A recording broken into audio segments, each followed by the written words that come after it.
Hey everyone, welcome back. Today, we're diving into something super practical. How to cash a cashier's check in 2025. If you've ever received one of these secure payments, you know they can feel a bit intimidating, but don't worry, I'll walk you through it step by step. First off, what's a cashier's check? It's a guaranteed form of payment issued by a bank, drawn from their own funds, making it safer than a personal check. With advancements in 2025, you might even have digital options, but let's focus on the basics. Step 1. Verify the check.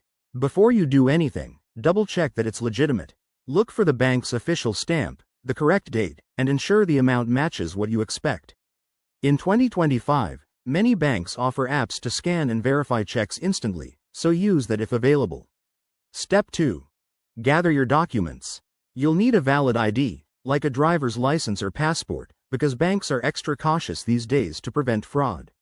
If the check is made out to you, great. If not, you might need the payee to endorse it. Step 3.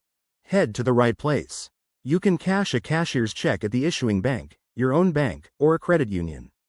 In 2025, some places allow mobile deposits, but for larger amounts, it's best to go in person to avoid any holds or issues. Step 4. Endorsement time.